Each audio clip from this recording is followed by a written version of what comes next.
Hi everyone, कैसे आप सब लोग। I hope all are fine. बच्चों, आज हम लोग अपना एक नया चैप्टर स्टार्ट कर रहे हैं बायोलॉजी के अंदर, इकोसिस्टम। ठीक है, इकोसिस्टम मोस्ट इंपॉर्टेंट। लगा लो यहाँ पर स्टार लगा लो, जितने भी स्टार लगाना चाहो स्टार लगा लो। ठीक है, इतना इंपॉर्टेंट है ये चैप्टर, बहुत ज्यादा। तो स्टार्टिंग में ही मैंने सोचा जो मोस्ट इंपॉर्टेंट जो आपके बनते हैं वो सारे स्टार्टिंग में ही मैं करवा देती हूँ। जितने इंपॉर्टेंट चैप्टर आपके बनते स्टार्टिंग में ही हम लोग कर लेंगे ताकि आपकी तैयारी अच्छी हो सके। ठीक है, तो जो जो नए बच्चे हैं उनको मैं बता देती हूँ ये चैप्टर मोस्ट इंपॉर्टेंट है। पिछली बार यहाँ से बहुत क्वेश्चन आए हुए हैं और ये चैप्टर ये नहीं कि सिर्फ एस्टेट टीजीटी के लिए मोस्ट इंपॉर्टेंट है। कोई भी पेपर आप दे रहे हो जहाँ पर साइंस पूछी जाती है, इकोसिस्टम से अब क्वेश्चन आने लग गए। ठीक है, इकोसिस्टम एक मोस्ट इंपॉर्टेंट चैप्टर बन चुका है। तो यहाँ से बिल्कुल अच्छे से बिल्कुल एनसीईआरटी को कवर करवाते हुए मैं चलूंगी। ठीक है, क्लास 8th में भी है एनसीईआरटी में और क्लास 12th में भी है इकोसिस्टम। तो बिल्कुल अच्छे से हम इसको करेंगे। ठीक है, तो देखो इकोसिस्टम क्या होता है। बहुत बार डेफिनेशन से ही स्टार्टिंग हुई है, क्वेश्चन की जो स्टार्टिंग होती है वो डेफिनेशन से ही स्टार्ट हो जाते हैं। इकोसिस्टम, इकोसिस्टम क्या है? It is a self sustaining functional unit of biotic and abiotic. इस पे डेफिनेशन पे मत जाना। ठीक है, देखो इकोसिस्टम क्या होता है? जहां पर सारी क्रियाएं चलती हैं, जहां पर सारी क्रियाएं चलती हैं। ठीक है, जैसे मतलब अगर एक ये एरिया मैंने ले लिया, यहाँ पर प्लांट थे। ठीक है, यहाँ पर प्लांट थे, ये एरिया ले लिया, ये फोटोसिंथेसिस भी कर रहे हैं। ठीक है, अपना भोजन भी बना रहे हैं, मतलब ये हर चीज कर रहे हैं जो इनको करनी है। जो एक इकोसिस्टम, जैसे फॉर एग्जांपल सिंपल चीज ले लो, आपका जो घर है उसके अंदर आप खाते भी हो, खाना भी बनता है, सोते भी हो, नहाते भी हो। ठीक है, हर चीज आप अपने घर के अंदर कर रहे हो, तो आपका पूरा एक घर है वो इकोसिस्टम है। पूरा एक घर है वो इकोसिस्टम है। सेल्फ सस्टेनिंग का मतलब होता है खुद से चलने वाला। ठीक है, सेल्फ सस्टेनिंग का मतलब होता है खुद से चलने वाला। तो आपका जो घर है वो पूरा एक इकोसिस्टम है, उसमें हर क्रियाएं हो रही हैं। ठीक है, लेकिन अगर आपका रूम पूछे क्या रूम एक इकोसिस्टम है, तो रूम इकोसिस्टम नहीं है। वहां पर खाना नहीं बन रहा। ठीक है, वहां पर टीवी नहीं चल रहा। फॉर एग्जाम्पल टीवी भी नहीं है, एक ड्राइंग रूम है उसमें अलग से टीवी है, लेकिन एक जो पूरा घर है उसके अंदर हर एक एक्टिविटी हो रही है। तो घर आपका क्या है? इकोसिस्टम। लेकिन आपका रूम इकोसिस्टम नहीं है। ठीक है, तो यहाँ पर क्या है? इकोसिस्टम क्या है? It is a self sustaining. मैं नोट्स के अंदर जो हिंदी में मुझे लग रहा है कि ये हिंदी में नोट डाउन करनी चाहिए चीजें, तो वो मैं साथ साथ हिंदी में भी नोट डाउन कर रही हूँ। ठीक है, जो थोड़ी मुश्किल चीजें हैं जो हिंदी में लिखनी जरूरी है तो हिंदी में भी लिख रही हूँ, तो फिक्र मत करना। इट इज ए सस्टेनिंग, एक खुद से चलने वाला फंक्शनल यूनिट है। फंक्शनल यूनिट है किसकी? बायोटिक एंड एबायोटिक, जैविक और अजैविक। ठीक है, जैविक और अजैविक जहां पर मतलब जैसे देखो आपके पास एक गिलास है पानी का। ठीक है, आपके पास एक गिलास है, खाली गिलास है, आपने ऊपर छत के ऊपर रख दिया। ठीक है, बारिश आई और उसमें पानी भर गया, बारिश आई उसमें पानी भर गया, कुछ उसके अंदर इंसेक्ट आ गए। ठीक है, कुछ बारिश से इंसेक्ट आ गए, कुछ मान लो फिश आ गई, कोई छोटी मोटी फिश भी आ गई। ठीक है, फाइटोप्लैंक्टन मतलब छोटे मोटे पौधे वगैरह भी आ गए। तो उसमें क्या है? वो पूरा का पूरा जो गिलास है वो आपका क्या बन गया? एक इकोसिस्टम बन गया। क्या बन गया? वो एक इकोसिस्टम बन गया जो खुद से चलने वाला, जिसमें हर एक चीजें होती हैं, हर एक क्रियाएं हो रही है। ठीक है, बायोटिक और एबायोटिक। ठीक है, तो ये बिल्कुल डेफिनेशन बिल्कुल डेप्थ तक समझा दी मैंने। सेल्फ सस्टेनिंग होता है, खुद से चलने वाला होता है, फंक्शनल यूनिट होता है इकोसिस्टम। अब पूछे इकोसिस्टम क्या है? इंटरेक्शन है, फंक्शनल यूनिट है, इस टाइप से क्वेश्चन आएंगे और पता भी नहीं चलेगा कि क्वेश्चन कहाँ से पूछ रहा है। ठीक है, तो ये क्या है? फंक्शनल यूनिट है। इकोसिस्टम क्या है? Functional unit of biotic and abiotic. ठीक है, अब इकोलॉजी क्या है? डेफिनेशन पूछेगा इकोलॉजी क्या है। इकोलॉजी जो ये बायोटिक और एबायोटिक है, ये जैविक और अजैविक है, इनकी इंटरेक्शन है। इनकी आपस के अंदर जो इंटरेक्शन होती है वो क्या है? Study of interaction of biotic and abiotic. ठीक है, तो आपसे सीधी डेफिनेशन पूछेगा इकोलॉजी की, तो याद रखनी है स्टडी ऑफ इंटरेक्शन, इनके आपस में जो इंटरेक्शन हो रही है उसको बोलेंगे इकोलॉजी। ठीक है, उसको क्या बोलेंगे? इकोलॉजी। अब बहुत सारे साइंटिस्ट ने पूरी जो अर्थ है उसको भी एक इकोसिस्टम माना है, ठीक है। ग्लोबल इकोसिस्टम माना है, पूरी अर्थ को एक ग्लोबल इकोसिस्टम माना है। तो इकोसिस्टम एक बहुत बड़ा एरिया भी हो सकता है, जैसे हमारी अर्थ है, और मैंने जो ग्लास का एग्जांपल लिया वो भी हो सकता है। एक छोटे से गिलास के अंदर भी इकोसिस्टम हमने देखने को मिला, उसके अंदर बहुत सारे इंसेक्ट भी है, मतलब फिशेस भी आ गई, हर चीज थी उसके अंदर, हर एक क्रियाएं हो रही है। तो इकोसिस्टम छोटा भी हो सकता है और इकोसिस्टम बहुत बड़ा भी हो सकता है, ठीक है। तो इकोसिस्टम को पढ़ना इतना आसान नहीं था, इसलिए इसको क्या किया, डिवाइड कर लिया। तो इकोसिस्टम है उसको क्या किया, डिवाइड किया। इकोसिस्टम को डिवाइड किया टेरेस्ट्रियल एंड एक्वेटिक। पहला है टेरेस्ट्रियल, दूसरा है एक्वेटिक। टेरेस्ट्रियल जैसे फॉरेस्ट है, अपना फॉरेस्ट है, फॉरेस्ट है, ग्रासलैंड है, फॉरेस्ट है, ग्रासलैंड है, इस टाइप के जो डेजर्ट है, ठीक है, वो किसके अंदर आते हैं, टेरेस्ट्रियल के अंदर। इक्वेटिक के अंदर जैसे पोंड है, ठीक है, जैसे पोंड है, लेक है, पोंड है, लेक है, इस टाइप के ओशियन है, ये किसके अंदर आते हैं, इक्वेटिक के अंदर, ठीक है। तो इकोसिस्टम को डिवाइड किया गया है क्योंकि हमें इसकी स्टडी करनी है, तो इजी बनाने के लिए सबसे पहले टेरेस्ट्रियल, दूसरा है एक्वेटिक। टेरेस्ट्रियल में फॉरेस्ट है, ग्रासलैंड है, और जो एक्वेटिक है पोंड है, लेक है, ये ठीक है। ये तो आप समझ ही गए होंगे, एक्वेटिक है जो पानी वाले, और टेरेस्ट्रियल जो धरती पे, ठीक है, ये तो समझ ही गए होंगे।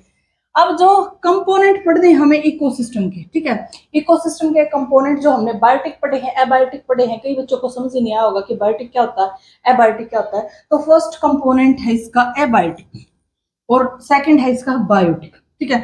एबायोटिक में जैसे पानी है, अपना पानी है, एजैविक में पानी है, ठीक है, मिनरल्स है, ऑक्सीजन है, सीजन्स है, ये सारे क्या होते हैं, एबायोटिक, एजैविक होते हैं, ठीक है। बायोटिक क्या होते हैं, जैसे अपनी एल्गी है, फाइटोप्लैंक्टन है, मरीन एल्गी है ये, ठीक है। फाइटोप्लैंक्टन क्या होता है, मरीन एल्गी बोलते हैं उसको। जू प्लैंक्टन है, फिश है, ये अपने क्या है, बायोटिक। अब क्वेश्चन सिंपल पूछ सकता है, phytoplankton is a biotic and abiotic. तो तुमसे सीधा क्वेश्चन भी पूछा जा सकता है, कहीं से कुछ भी पूछ सकता है। टीजीटी का ही पेपर है, बिल्कुल सिंपल से लेकर हाई लेवल तक करेंगे, ठीक है। एनसीईआरटी की एक लाइन भी नहीं छूटेगी यहाँ से, ठीक है, बस करते जाओ।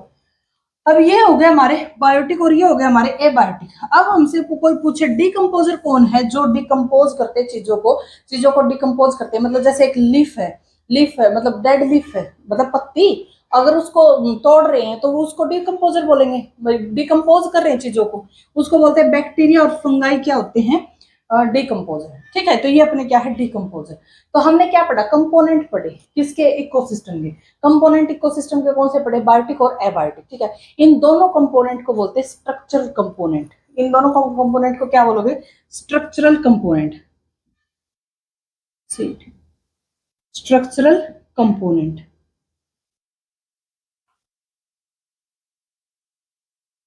स्ट्रक्चरल कंपोनेंट इन दोनों को बोलोगे, ठीक है। तो बायोटिक एंड एबायोटिक इनको क्या बोलोगे, स्ट्रक्चरल कंपोनेंट, ठीक है। अब हमें स्ट्रक्चरल कंपोनेंट नहीं पढ़ना, हमें पढ़ना फंक्शनल कंपोनेंट, ठीक है। हमें क्या पढ़ना है, फंक्शनल, जो फंक्शन करते हो, जो कुछ कर रहे हो, ठीक है। फंक्शनल कंपोनेंट आपके चार होते हैं, फंक्शनल कंपोनेंट आपके चार होते हैं। आगे तो डिटेल में हमें फंक्शनली करने, पर स्ट्रक्चरल बता दिया तो फंक्शनल वैसे ओरली बता रही हूँ, लिखवाऊंगी। फर्स्ट होता है हमारा जो प्राइमरी प्रोडक्टिविटी, फर्स्ट क्या है हमारा, प्राइमरी प्रोडक्टिविटी, ठीक है। दूसरा क्या होता है, डिकम्पोजर, ठीक है, दूसरा क्या होता है, डिकम्पोजर। थर्ड एनर्जी फ्लो, ठीक है। और फोर्थ नाइट्रोजन साइकिल। ये हमारे क्या होते हैं, फोर्थ हमारे फंक्शनल कंपोनेंट होते हैं, और ये क्या हमारे स्ट्रक्चरल कंपोनेंट, ये आप ध्यान रखना, ठीक है। अब नेक्स्ट है स्ट्रेटिफिकेशन, मोस्ट इंपोर्टेंट, ठीक है। जितना भी इकोसिस्टम से पूछा जाता है, बहुत बार तो सीधे इसकी डेफिनेशन पूछी जा चुकी है, ठीक है। स्ट्रेटिफिकेशन क्या होता है, इवन नीट के अंदर भी इसके क्वेश्चन पूछे जाते हैं, इसकी सिंपल डेफिनेशन पूछी जाती है, ठीक है। तो हमारे जो एस्टेट है, ये टीजीटी है, जो भी हम दे रहे हैं, DSSS टीजीटी दे रहे हो, मतलब जहां पर इकोसिस्टम चैप्टर गिवन है उसके अंदर ये मोस्ट इंपोर्टेंट, ठीक है। ये एरिया मैंने साफ कर दिया क्योंकि इसको समझाना था। अब देखो स्ट्रेटिफिकेशन क्या होता है, आप लोगों ने देखा यहाँ पर, देखो जैसे ये एक बहुत बड़ा ट्री है, ठीक है, यहाँ पर एक छोटे ग्रास है, ठीक है, और ये थोड़ा सा बड़ा, ठीक है। इनको क्या बोलोगे, हर्ब, इनको क्या बोलोगे, सर, ठीक है। और ये क्या है, ट्री, ठीक है, ये क्या है, ट्री। तो देखो ये बीच में थोड़ा सा बड़ा, और ये दोनों सर्व हो गए, ठीक है। अब देखो यहां से, देखो ये इस टाइप से चलता जा रहा है, ये बड़ा, ये छोटा, फिर ये इससे छोटा, ठीक है, बड़ा, इससे बड़ा, बड़ा, फिर उससे छोटा, फिर उससे छोटा, ठीक है। तो मतलब क्या है, स्ट्रेटिफिकेशन क्या होता है, इकोसिस्टम हैव स्पीसीज, इकोसिस्टम के पास कुछ स्पीसीज होती हैं, इकोसिस्टम के पास स्पीसीज हैं, और वो क्या है, vertical distribution of species, vertical distribution है स्पीसीज का, मतलब ऐसे है, देखो छोटा बड़ा बड़ा, ठीक है, इनको ऐसे भी कर सकते हो, जैसे ये बड़ा, ठीक है, और ये छोटे, ठीक है, तो ऐसे भी, तो ये क्या वर्टिकल डिस्ट्रीब्यूशन है, ये क्या है, वर्टिकल डिस्ट्रीब्यूशन है। Vertical distribution of species is known as stratification. Vertical distribution को क्या बोलते हैं, जो वर्टिकल डिस्ट्रीब्यूशन उसको क्या बोलते हैं, स्ट्रेटिफिकेशन। मोस्ट इंपॉर्टेंट पॉइंट है, बिल्कुल पूछा जा चुका है, ये लाइन है, ये मोस्ट इंपॉर्टेंट है। आपसे सिंपल डेफिनेशन पूछेगा तो ये लाइन आपको लिखी हुई मिलेगी कि वर्टिकल डिस्ट्रीब्यूशन वो किसको क्या बोलते हैं, स्ट्रेटिफिकेशन, ठीक है। नेक्स्ट हमारे पास स्टैंडिंग क्रॉप क्या होता है, डेफिनेशन ही पूछता है, स्टैंडिंग क्रॉप क्या होता है एंड स्टैंडिंग स्टेट क्या होता है, ठीक है। स्टैंडिंग क्रॉप क्या होता है एंड स्टैंडिंग स्टेट क्या होता है।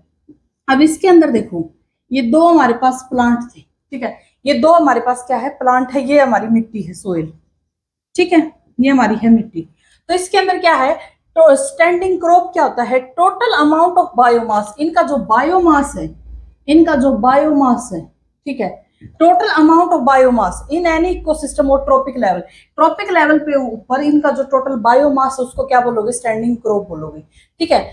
Total amount of biomass in any ecosystem और ट्रॉपिक लेवल, उसको क्या बोलोगे, उसको क्या बोलोगे, स्टैंडिंग क्रॉप बोलोगे, और वो क्या है, ऑर्गेनिक है, ऑर्गेनिक ही है, दिख रहा है तुम लोगों को, ठीक है। तो इनका जो बायोमास है, इनका जो मास है ना, वही क्या होता है, स्टैंडिंग क्रॉप होता है ट्रॉपिक लेवल के ऊपर, बस सिंपल याद रखना, ठीक है।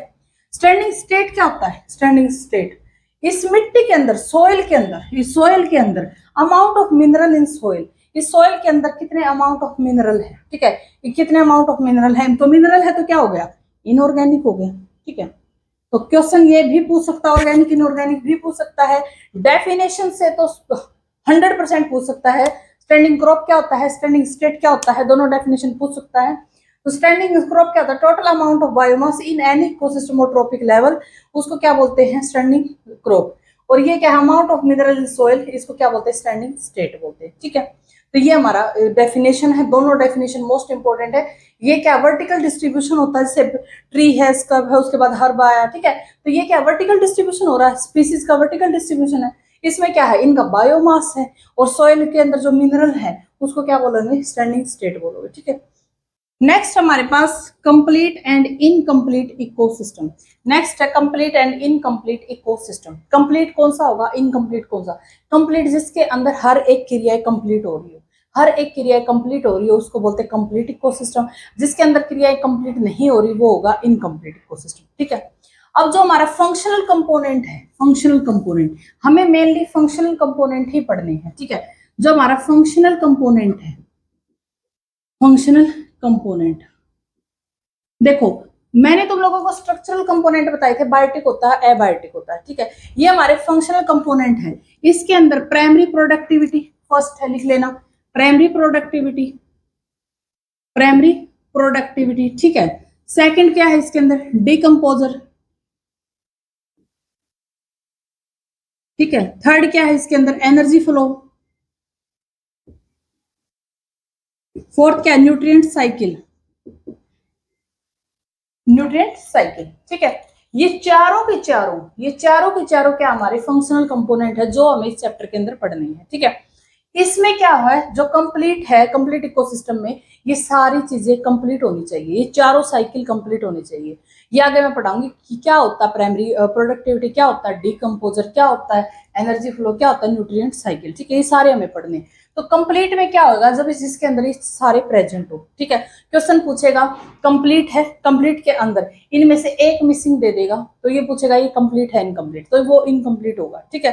तो ये सारे क्या है हमारे पास कंप्लीट इकोसिस्टम का क्या है एग्जांपल है। दूसरा हमारे पास इनकम्प्लीट, दूसरा हमारे पास इनकम्प्लीट इकोसिस्टम। इनकम्प्लीट इकोसिस्टम में अब जैसे मैंने कोई भी पोंड ले लिया, ठीक है, कोई भी मैंने पोंड ले लिया, पोंड ले लिया पानी का, या फिर ओशियन ले लिया, ठीक है, समुद्र ले लिया, ठीक है। उसके अंदर लाइट गिर रही है, समुद्र के अंदर लाइट गिर रही है। जो यहाँ पर छोटे छोटे पेड़ पौधे थे, जो छोटे छोटे हुए थे, तो उन तक लाइट पहुंच नहीं पा रही, वहां तक तो लाइट पहुंची नहीं, यहाँ तक लाइट पहुंची नहीं, तो ये इनकी जो क्रियाएं हैं वो क्या रह जाएगी, इनकम्प्लीट रह जाएगी। यहाँ तक तो लाइट आई ही नहीं, लाइट यहाँ तक आई है, तो जो सारी एक्टिविटी है, जितनी भी एक्टिविटी वो यहाँ तक कंप्लीट हो जाएगी। सनलाइट भी आई है, ये ऑक्सीजन भी ले रहे हैं, लेकिन यहाँ तक लाइट नहीं पहुंच पाई, तो इनकी जो क्रियाएं हैं वो क्या रह जाएगी, इनकम्प्लीट रह जाएगी। तो इसको क्या बोलते हैं, इनकम्प्लीट। ओशियन है जैसे, ठीक है, या फिर कोई भी गहरा जैसे पोंड ले लो, कुछ भी ले सकते हो, ठीक है, जहां पर सारी क्रियाएं कंप्लीट ना होती हो, तो उसको क्या बोलते हैं, इनकम्प्लीट इकोसिस्टम।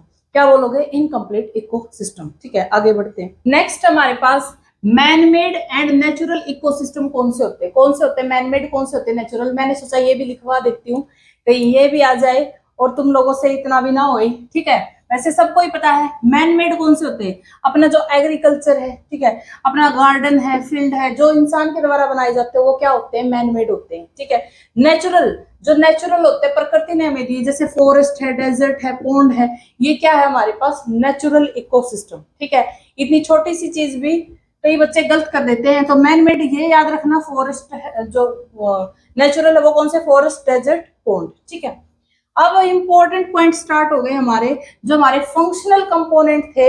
सबसे पहला फंक्शनल कंपोनेंट था हमारा प्राइमरी प्रोडक्टिविटी। सबसे पहला फंक्शनल जो हमें पढ़ने ही कौन से हैं, फंक्शनल कंपोनेंट। ठीक है, उसके अंदर सबसे पहला हमारा प्राइमरी प्रोडक्टिविटी। उससे प्राइमरी प्रोडक्टिविटी से पढ़ने से पहले हमें पढ़ना है प्रोडक्टिविटी क्या होता है। प्रोडक्टिविटी क्या होता है, तो प्रोडक्टिविटी क्या है, अमाउंट ऑफ बायोमास प्रोड्यूस, कितना बायोमास प्रोड्यूस हुआ है बाय फोटोसिंथेसिस। मतलब क्या है इस बात का, जैसे देखो हमारे पास ये कोई एरिया था, ठीक है, ये हमारे पास कोई एरिया, इसके अंदर ये हमने स्मॉल एरिया ले लिया, ठीक है, हमने इसकी प्रोडक्टिविटी चेक की। इसका जो एरिया था ये 1 मीटर स्क्वायर का, और इसमें मान लो 200 केजी इसमें ये, ठीक है, और इसको जब हमने देखा, जब बाय फोटोसिंथेसिस के द्वारा, फोटोसिंथेसिस के द्वारा जब हमने इसका बायोमास देखा, तो एरिया वही 1 मीटर स्क्वायर, तो ये क्या हो गया, 300 केजी हो गया। कितना हो गया, 300 केजी। ठीक है, यानी कि प्रोडक्टिविटी है वो क्या होगी, बढ़ गई। प्रोडक्टिविटी है वो क्या होगी, बढ़ गई। ठीक है, तो अमाउंट ऑफ बायोमास प्रोड्यूस, कितना बायोमास प्रोड्यूस हुआ है, किसके द्वारा, फोटोसिंथेसिस के द्वारा, तो उसको क्या बोलते हैं, प्रोडक्टिविटी। सीधी डेफिनेशन पूछी जाएगी, याद रखना। इसको मेजर किस में करते हैं, मेजर किस में करते हैं, तो यहाँ पर क्या, केजी मीटर स्क्वायर। मेजर किस में करते हैं, केजी मीटर स्क्वायर। मास में अगर मास में अगर हम मेजर करना है तो केजी मीटर स्क्वायर में। अगर हमें एनर्जी की फॉर्म में सीधे आपसे ये पूछेगा कि जो प्रोडक्टिविटी है उसको जो मास में मेजर करते हैं, तो उसमें आपको ये सिंपल ये पूछेगा कि यूनिट पूछेगा। ठीक है, केजी मीटर स्क्वायर। एनर्जी की यूनिट क्या है, किलो कैलोरी पर मीटर स्क्वायर। किलो कैलोरी पर मीटर स्क्वायर, ये क्या है, एनर्जी की यूनिट है। तो ये हमारा है प्रोडक्टिविटी। ये को बहुत बार ऐसा होता है कि हमने जैसे डेजर्ट के अंदर प्रोडक्टिविटी देखी, ठीक है, तो वहां पर क्या पता एक टाइम पे जैसे मई या जून के अंदर बहुत ज्यादा बारिश आ गई हो और एकदम से प्रोडक्टिविटी बढ़ गई हो। ठीक है, एकदम से प्रोडक्टिविटी बढ़ गई हो। ठीक है, और कहीं जहां पर प्रोडक्टिविटी अच्छी होती है वहां पर क्या पता बारिश की वजह से प्रोडक्टिविटी कम हो गई हो। तो ऐसे हम देख नहीं सकते कि प्रोडक्टिविटी क्या कहाँ ज्यादा हुई कहाँ कम हुई, जब तक हम एक कोई फिक्स पैमाना ना ले, जब तक हम कोई फिक्स पैमाना ना ले। ठीक है, इसीलिए हमारे पास क्या आया है, प्राइमरी प्रोडक्टिविटी। क्या है हमारे पास, प्राइमरी प्रोडक्टिविटी। इसमें हमने क्या किया कि हमने जैसे डेजर्ट की ली, फॉरेस्ट की ली, ठीक है, तो वहां पर प्रोडक्टिविटी हमने 1 ईयर की मैच की कि 1 ईयर में किसकी प्रोडक्टिविटी ज्यादा बढ़ी है, तो उसको क्या बोलते हैं, primary productivity. It is the rate of primary production, rate of primary production. एक साल में कितनी प्रोडक्टिविटी, रेट ले लिया हमने, एक साल में कितनी प्रोडक्टिविटी बढ़ी। ठीक है, यूनिट किस में लोगे, एनर्जी की यूनिट कैसे लोगे, kilo calorie metre square per year में देखा है, और उसकी मास की unit KG metre square per year. Confuse बिल्कुल मत होना। देखो प्रोडक्टिविटी तो सिंपल है, ठीक है, यहाँ से यहाँ तक कितना बढ़ गया, सिंपल, यहाँ से यहाँ तक कितना बढ़ गया, हमें नहीं मतलब कि हमने मई में देखा था, जून में देखा था, कब देखी थी प्रोडक्टिविटी। लेकिन ऐसे तो डेजर्ट की अगर कई बार देखने लग जाए, वैसे तो सबसे कम होती है, वहां पर बारिश नहीं होती, लेकिन एक टाइम पे 1 मंथ या 2 मंथ वहां पे बारिश होगी तो प्रोडक्टिविटी बढ़ गई वहां पे। तो हम ऐसे कैलकुलेट नहीं कर सकते, हम पूरे ईयर को लेके कैलकुलेट करेंगे, पूरे ईयर की इस एरिया की, पूरे ईयर की दूसरे एरिया की, फिर देखेंगे प्रोडक्टिविटी ज्यादा किसकी है। ठीक है, तो उसी को बोलते हैं primary productivity. It is the rate of primary production, unit है पर ईयर लगाना है आपको यूनिट में, तो यूनिट पूछी जाती है तो बिल्कुल आपको याद रखनी है यूनिट। ठीक है, तो ये हमारे पास क्या है, प्रोडक्टिविटी। अब इसका यूज क्या है, प्राइमरी प्रोडक्टिविटी हमने क्यों देखा primary productivity, it is used to compare to ecosystem. हमें दो इकोसिस्टम को कंपेयर करना हो तब हम क्या देखेंगे, प्राइमरी प्रोडक्टिविटी। ठीक है, ऐसे तो हम कंपेयर कर ही नहीं सकते, कोई टाइम किसी टाइम पे जनवरी फरवरी में किसी को देखा है, मई जून में किसी को देखा है, तो ऐसे हम प्रोडक्टिविटी को नहीं कंपेयर कर सकते। पूरा 1 ईयर लेंगे तब हम प्रोडक्टिविटी को देख सकते हैं किसकी ज्यादा हुई किसकी कम हुई। ठीक है, तो जो प्राइमरी प्रोडक्टिविटी है यहां से मोस्ट इंपोर्टेंट चीज आपकी बनती है, मोस्ट इंपोर्टेंट जो प्राइमरी प्रोडक्टिविटी है वो कितने टाइप की होती है, दो टाइप की, GPP gross primary productivity, GPP gross primary productivity, एक होता है हमारा एनपीपी जो net primary productivity, net primary productivity. इसका क्या मतलब है, इसका क्या मतलब है अभी समझाती हूँ। देखो ग्रोस ये क्वेश्चन पूछते हैं, ठीक है, जिसके पास बायो नहीं है तो उसको तो और भी अच्छे से समझ में आएगा क्योंकि टॉपिक बहुत ज्यादा मजेदार टॉपिक है। ठीक है, जिसके पास बायो थी उसका तो फिर कहना ही क्या, उसको तो अच्छे से आता ही होगा क्योंकि +2 के अंदर भी ये टॉपिक गिवन है। ठीक है, GPP gross primary productivity, gross primary productivity क्या होता है, it is total amount of biomass produce. देखो अब जैसे देखो यहां पर ये थे, ठीक है, यहाँ पर ये थे और इनका जो वेट था मान लिया हमने 800 केजी था। ठीक है, 800 केजी। अब 1 ईयर के बाद, 1 ईयर के बाद हमने प्रोडक्टिविटी चेक की तो इनका जो वेट हो गया 200 केजी हो गया पर ईयर। ठीक है, पर ईयर हमने चेक की तो 200 केजी पर ईयर इनका वेट बढ़ गया। ठीक है, तो नेट वेट हो गया 1000। ये क्या हो गया, नेट वेट। ये क्या है, it is the total amount of biomass, net biomass कितना हो गया 100, सॉरी 1000 केजी क्या हो गया नेट।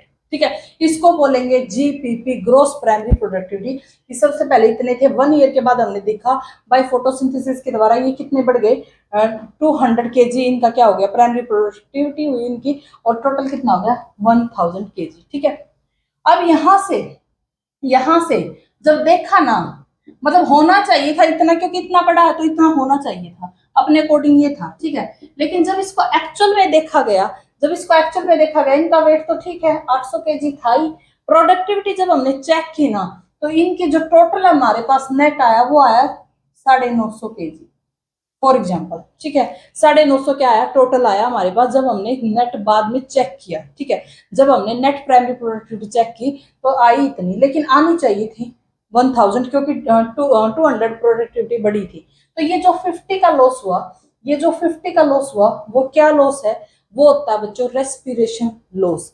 वो क्या होता है, रेस्पिरेशन लॉस। सिंपल एक बार फिर से समझा देती हूँ। यहाँ पर देखो इनका जो वेट था वो था 80 केजी। ठीक है, इनकी जो प्रोडक्टिविटी बढ़ी, प्राइमरी प्रोडक्टिविटी बढ़ी वो बढ़ी 200, तो टोटल इनका होना चाहिए था 100, लेकिन जब हमने चेक किया तो इनका था 950 केजी। ठीक है, मतलब जो 50 का लॉस हुआ वो कहाँ पर लॉस हुआ, रेस्पिरेशन लॉस। तो तुम लोगों से ये सिर्फ समझाने के लिए तुम लोगों से कोई ये नहीं पूछेगा, तुम लोगों से सिंपल ये फॉर्मूला पूछा जाएगा कि अब हमारे पास जो जीपीपी आया है, जीपीपी है वो, सॉरी एनपीपी है वो किसके इक्वल आया है, जो हमारे पास एनपीपी आया है वो किसके इक्वल आया है, net primary productivity, GPP minus respiration loss के इक्वल। ये समझ में आ गया होगा, नहीं आया होगा तो एक बार फिर से रिपीट कर देती हूँ। जीपीपी क्या था, टोटल जितना बढ़ना चाहिए था। ठीक है, लेकिन बढ़ा कितना, एक्चुअल कितना बढ़ा, 950 बढ़ा था, बढ़ना चाहिए था 1000। ठीक है, तो जो ये 50 का लॉस हुआ वो था रेस्पिरेशन लॉस। वो क्या था, रेस्पिरेशन लॉस। तो फॉर्मूला हमारे पास ये, बहुत बार ये फॉर्मूला डायरेक्ट पूछा जा चुका है। ठीक है, तो इसमें इतना ज्यादा कंफ्यूजन की तो बात है ही नहीं, सिंपल ही है। तो जीपीपी क्या है, total amount of biomass produce, कितना total amount of biomass produce हुआ है। एनपीपी क्या है, एक्चुअल इंक्रीज इन बायोमास, सच में कितना इंक्रीज हुआ है बायोमास, एक्चुअल कितना इंक्रीज हुआ है, वो क्या हमारे पास एनपीपी। और आर क्या हमारे पास, रेस्पिरेशन लॉस, आर क्या हमारे पास, रेस्पिरेशन लॉस। ठीक है, तो ये समझ में आ गया होगा। अब एक क्वेश्चन पूछा जाता है कि, मैं लिखवा देती हूँ, एक क्वेश्चन पूछा जाता है। देखो भाई क्वेश्चन पूछा गया, ये 3 क्वेश्चन में 2 ये क्वेश्चन पूछे जा चुके हैं। ठीक है, after a year increase in plant visible, after 1 साल के बाद क्या हमें विजिबल होता प्लांट के अंदर? एनपीपी, जीपीपी, आर, ऑप्शन के अंदर थे ये एनपीपी, जीपीपी, आर, ऑप्शन में ये थे, आया हुआ क्वेश्चन है। तो देखो हमें दिख क्या रहा है, हमें तो सिर्फ एनपीपी ही दिखेगा, रेस्पिरेशन लॉस जितना वो हमें नहीं दिखेगा, ठीक है, ना ही हमें जीपीपी दिखेगा ना ही हमें आर, तो हमें क्या दिखेगा? एनपीपी। अगर ये समझ में ना आए तो मुझे बता देना, ठीक है, ये ऐसा कोई मुश्किल टॉपिक भी नहीं है। ये जीपीपी था, ये एनपीपी था, ये टोटल था, ये इसके अंदर से रेस्पिरेशन का लॉस हो गया और उसके बाद क्या बच गया? एनपीपी, ठीक है। तो हमें क्या दिखेगा? हमें तो सिर्फ एनपीपी ही दिखेगा, रेस्पिरेशन लॉस हमें नहीं दिखेगा। नेक्स्ट ट्रॉपिक लेवल पे जो हर्बीवोरस होते हैं, हर्बीवोरस होते हैं जो नेक्स्ट ट्रॉपिक लेवल पर बिल्कुल एज इट इज लाइन थी, हर्बीवोरस शाकाहारी जो होते हैं, वो क्या, उनको क्या दिखता है, उनके लिए क्या अवेलेबल होता है? जो शाकाहारी है, जो खाते हैं पेड़ पौधों को, उनको क्या दिखता है? तो उनको तो एनपीपी दिखेगा, जीपीपी तो दिखेगा ही नहीं, क्योंकि आर हमें दिखता ही नहीं रेस्पिरेशन लॉस। तो क्या अवेलेबल होता है? एनपीपी। दोनों एग्जाम के आए हुए क्वेश्चन है, ठीक है, 3 ये आए हुए थे। क्या जीपीपी और एनपीपी इक्वल हो सकते हैं? जीपीपी और एनपीपी इक्वल हो सकते हैं। फॉर्मूला याद रखना, फॉर्मूला याद रखना, GPP minus R is equal to NPP. तो ये बोल रहा है कि क्या ये दोनों इक्वल हो सकते हैं? तो कभी नहीं हो सकते। रेस्पिरेशन लॉस आर है वो कभी जीरो नहीं हो सकता, आर है वो कभी जीरो नहीं हो सकता। तो ये रॉन्ग है। पूछा था ट्रू फॉल्स, ऐसे पूछा था, तो ये क्या है? फॉल्स है, ठीक है। क्या जीपीपी ऑलवेज ग्रेटर देन होगा एनपीपी से? जीपीपी ऑलवेज ग्रेटर देन होगा एनपीपी से? बिल्कुल यस, बिल्कुल ऑलवेज ग्रेटर देन होगा जीपीपी एनपीपी से, ठीक है। क्या एनपीपी जीरो हो सकता है? क्या ये जीरो हो सकता है? बिल्कुल हो सकता है। अगर जीपीपी टोटल हमारा 20 kg फॉर एग्जाम्पल, ठीक है, और रेस्पिरेशन लॉस भी 20 ही हो गया हो, तो एनपीपी हमारा क्या हो सकता है? जीरो हो सकता है। तो ये पॉसिबिलिटी है। तो जीपीपी और एनपीपी से जितनी पॉसिबिलिटी क्वेश्चंस की बनती थी वो मैं सारी करवा दी, ठीक है। हमारे एस्टेट टीजीटी के अंदर पिछली बार यहाँ से 2 क्वेश्चन थे, एक सक्सेशन से था और एक आगे आएगा क्वेश्चन बताऊंगी, ठीक है। तो ये क्वेश्चन आए हुए, ठीक है। बायो इकोसिस्टम से काफी क्वेश्चन पूछे जाते हैं, बहुत सारे क्वेश्चन पूछे जाते हैं। तो बिल्कुल मैंने इसको एनसीईआरटी बेस बिल्कुल डीपली करवाया है आप लोगों को, और बिल्कुल आसान भाषा में करवाया, ठीक है। नेक्स्ट करते हैं अब आगे। Primary productivity depend, next topic है प्राइमरी प्रोडक्टिविटी है वो किस किस चीज के ऊपर डिपेंड करती है, ठीक है। तो सबसे पहला टाइप ऑफ प्लांट स्पीसीज, जो प्लांट की स्पीसीज है उसके टाइप के ऊपर डिपेंड करती है, ठीक है। प्लांट की स्पीसीज के टाइप के ऊपर डिपेंड करती है। इकोसिस्टम किस टाइप का है, किस टाइप का अपना इकोसिस्टम है उसके ऊपर डिपेंड करती है। और कंडीशन, टेम्परेचर है, रेनफोर्स है, मतलब कुछ भी जो कंडीशन गिवन है उसके ऊपर। तीनों पॉइंट को याद रखना, प्लांट की species, type of ecosystem and condition के ऊपर क्या करती है? प्रोडक्टिविटी क्या करती है? डिपेंड करती है, ठीक है। प्रोडक्टिविटी डिपेंड करती है। अब हमसे क्वेश्चन पूछा जाता है, ठीक है, डायरेक्ट क्वेश्चन पूछा जाता है कि लैंड के ऊपर सबसे ज्यादा प्रोडक्टिविटी किसकी होती है? और ऑप्शन तुम लोगों को कुछ इस टाइप का होता है, ये जो पॉइंट है ये कुछ आगे पीछे कर देते हैं, ठीक है। ऑप्शन इस टाइप का, मतलब पॉइंट है वो आगे पीछे कर देते हैं। तो सबसे पहला जो लैंड के ऊपर जो प्रोडक्टिविटी सबसे ज्यादा होती है, ट्रॉपिकल फॉरेस्ट्री सबसे ज्यादा होती है। जहां पर वर्षा वगैरह ज्यादा होती है तो वहां पर प्रोडक्टिविटी क्या होती है? ज्यादा होती है, सिंपल सी बात है, ट्रॉपिकल। उसके बाद टेम्पलेट फॉरेस्ट सीजनल में, ठीक है। उसके बाद ग्रासलैंड और उसके बाद होती है डेजर्ट।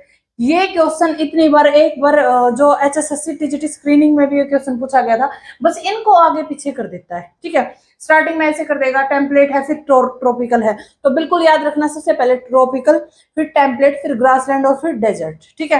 तो यहाँ पर जो प्रोडक्टिविटी है लैंड के ऊपर बिल्कुल आपको याद रखनी है। नेक्स्ट है वाटर, ऑन वाटर।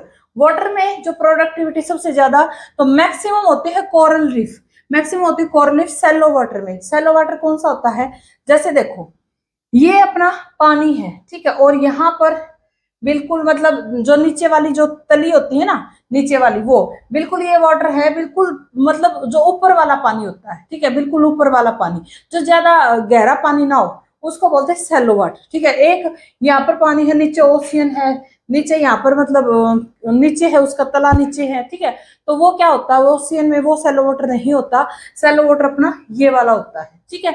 जहां पर जो लेयर है और वो जो नीचे वाला पोर्शन है वो बिल्कुल पास पास होते हैं, उसको बोलते हैं सैलो वाटर। तो जो मैक्सिमम है आपको यही लाइन मिलेगी, maximum in coral reef, maximum in coral reef shallow water, ठीक है। कोरल लीफ, सेलो वाटर, जो कोरल होते हैं, जो सुंदर सुंदर से वे होते हैं ना, प्लांट्स होते हैं जो बिल्कुल पास में ही होते हैं पानी उसके ऊपर, तो उनमें होती है मैक्सिमम। ठीक है, असप्शन है, आपको ये याद रखना है, आया हुआ है एग्जाम का क्वेश्चन। असप्शन है टेम्परेट ओशियन की ज्यादा होती है ट्रॉपिकल ओशियन से। जो प्रोडक्टिविटी होती है टेम्परेट ओशियन की ज्यादा होती है ट्रॉपिकल ओशियन से। ठीक है, तो ये आपको याद रखना। यहाँ से डायरेक्ट क्वेश्चन, बिल्कुल डायरेक्ट क्वेश्चन पूछे जाते हैं, मोस्ट इंपॉर्टेंट है, बिल्कुल डायरेक्ट आते हैं। ठीक है, आर्टिफिशियल इकोसिस्टम कौन सा होता है?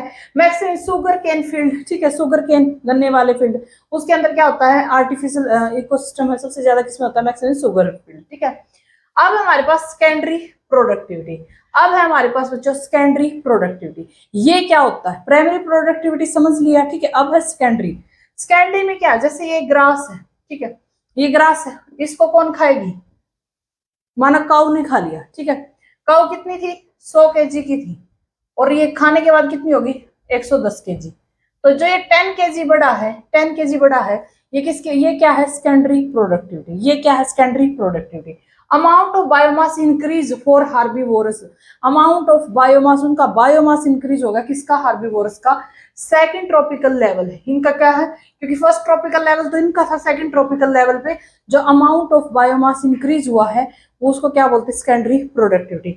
एक ग्रास था, ग्रास को किसने खाया? काऊ ने। काऊ का जो वेट है वो इंक्रीज हो गया, तो जो ये बड़ा हुआ वेट है, क्या है? Secondary productivity. इसकी सिर्फ डेफिनेशन आप लोगों से पूछ सकता है, सिर्फ डेफिनेशन ही आएगी। ठीक है, सेकेंडरी प्रोडक्टिविटी की। उसके बाद है डिकम्पोजिशन। उसके बाद है डिकम्पोजिशन। क्या होता है? अपना इंपॉर्टेंट है। पहला पोर्शन खत्म हो चुका, प्राइमरी प्रोडक्टिविटी खत्म हो चुका अपना। सेकेंडरी प्रोडक्टिविटी की सिर्फ डेफिनेशन करनी है। एनसीईआरटी के अंदर जितना गिवन है सारा डिटेल से करवा रही हूँ। ठीक है, डिकम्पोजिशन क्या होता है? डिकम्पोज होना, टूट जाना। Break down of complex organic into simpler inorganic. ठीक है, कॉम्प्लेक्स ऑर्गेनिक का सिंपल इनऑर्गेनिक में टूट जाना क्या कहलाता है? डिकम्पोजिशन। ठीक है, और डिकम्पोजिशन में जब वो टूटेगा, ऑर्गेनिक है, जैसे कोई लीफ है, पत्ती है, उसको किसी ने खाया और वो टूट गई। ठीक है, वो टूट गई। अब वो जो टूटी है उसके प्रोडक्ट क्या बनेंगे? मोस्ट इंपॉर्टेंट है यहां पर जो ये प्रोडक्ट बनते हैं, product of decomposition. Product of decomposition. Decomposition के जो प्रोडक्ट है वो क्या है? CO2 है, H2O है, इनऑर्गेनिक मिनरल्स है। ठीक है, आपसे ऑप्शन क्वेश्चन पूछेगा प्रोडक्ट ऑफ डिकम्पोजिशन, तो ऑप्शन में मिलेंगे CO2, H2O, या फिर मतलब तीनों मिल जाएंगे, तो तीनों पे ही टिक करना आपको। अगर इनमें से एक मिलता है, मतलब कोई क्वेश्चन ऐसा है, ठीक है, जिसमें एक में है CO2, एक में है H2O, और एक में है CO2, H2O, और एक में ये तीनों है, ठीक है, तो आपको तीनों पे ही जाना है। ये नहीं कि आपको सिर्फ एक पे निशान लगा दो, ऐसा मत कर देना। ठीक है, तो ये बिल्कुल अच्छे से याद रखना, ये प्रोडक्ट ऑफ डिकम्पोजिशन है। ठीक है, मोस्ट इंपॉर्टेंट है। ये हमारे पास कोई डेड लीफ है, ये हमारे पास कोई डेड लीफ है। ठीक है, तो बिल्कुल मरा हुआ पत्ता है, जो पेड़ का पत्ता होता है, डेड लीफ है। ये डेड लीफ को क्या बोलेंगे?